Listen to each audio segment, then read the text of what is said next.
Once upon a time, a small band of Vikings found an island of ice and fire. It was a harsh but beautiful place, and for 1,000 years they survived off the fish in the sea and the sheep in the meadows. Dirt poor but wildly creative. Iceland invented the saga, intricate tales of fairies and goblins, heroes and ghosts. And with these bright minds and strong backs, they evolved into one of the best educated and most comfortable societies on Earth. And then a modern saga began when the rulers of this place unleashed the bankers, allowing financial Vikings to search for plunder around the world. They made a few deals and brought home a fortune.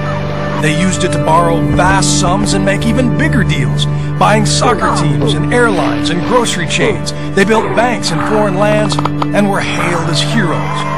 Suddenly, in a country where you have never seen rich people, we had people who were making $1 million a month. Ships began to arrive, filled with German cars and French wine. And their once humble currency, with a fish on every coin, became incredibly valuable.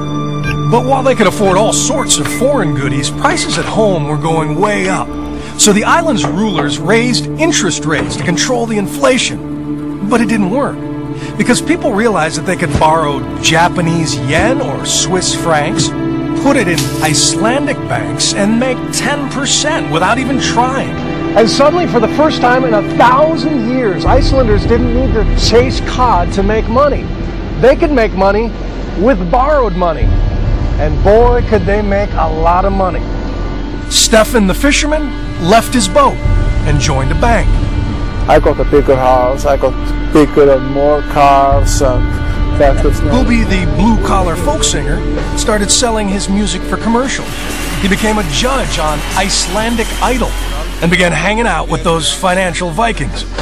And Inga and her husband began spending less time with the kids, more time at their bank jobs. Everyone had to have the largest cars, the biggest houses, and people our age, around 30, they were just floating in money. I kind of felt like I had arrived in Potterswell in the movie It's a Wonderful Life. Everything had changed so much, so fast. During this party, few people were concerned that Iceland's big banks had borrowed 6 times more than the entire nation produces in a year, or that they had invested most of it in something from America called mortgage-backed securities. After all, a big bank in New York had done the same, but when that bank crashed, Iceland's economy followed, almost overnight. I lost a lot of money. I lost my job. I owe a lot of money. I lost everything. I lost millions. Technically speaking, we are bankrupt. Like so many Icelanders, the value of their home collapsed almost instantly. And instead of owning much of their home, suddenly they owed the bank much more than it's worth. People looked to their government for help, but they seemed confused, paralyzed.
Orten hefur mikið nota hér á landi undanfarin ár eru orðin fornæringarstyrkja. Með kíkir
Okkur ber engar lagalega skyldur til að ábyrgjast þessar skuldir.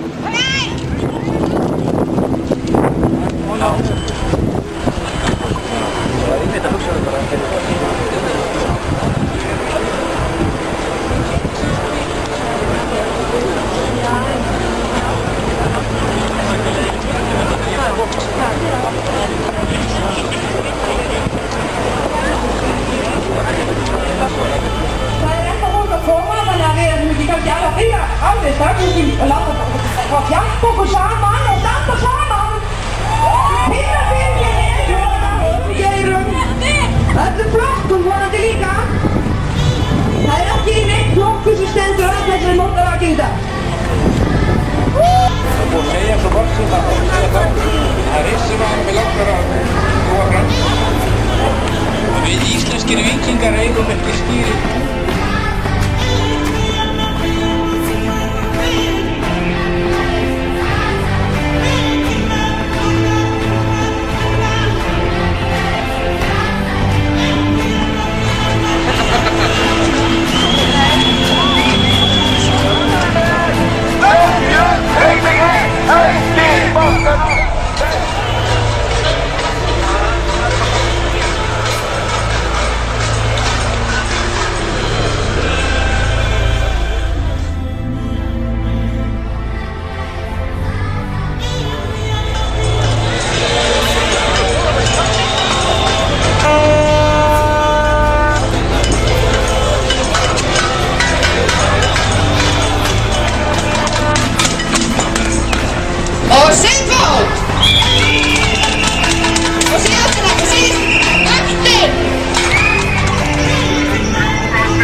Ugly schadenfreude in this chamber following the collapse of the Icelandic banks. A number of Federalist colleagues, British and continental, were coming up to me saying, Annan, how are your Icelanders doing now? This is what happens to you if you remain standoffish about Europe. Well, who's laughing now? Iceland, having devalued because it wasn't in the euro, has exported its way to growth and enjoys a rate of growth which is the envy of the Eurozone-stricken economies. And because it didn't make this terrible mistake of assuming the bad debts of private institutions, then it will begin, once this IceSafe dispute is cleared, with a debt to GDP ratio which is the envy of Europe. 67% of Icelanders in the last poll are now against EU membership because they understand what it would mean. Their resources plundered, their seas emptied, their democracy vitiated, the oldest parliament in the world turned into a local authority chamber. Icelanders are a shrewd and canny people with wisdom bred in the bone by hundreds of years of struggling in difficult conditions. They know far better than to throw away their freedom.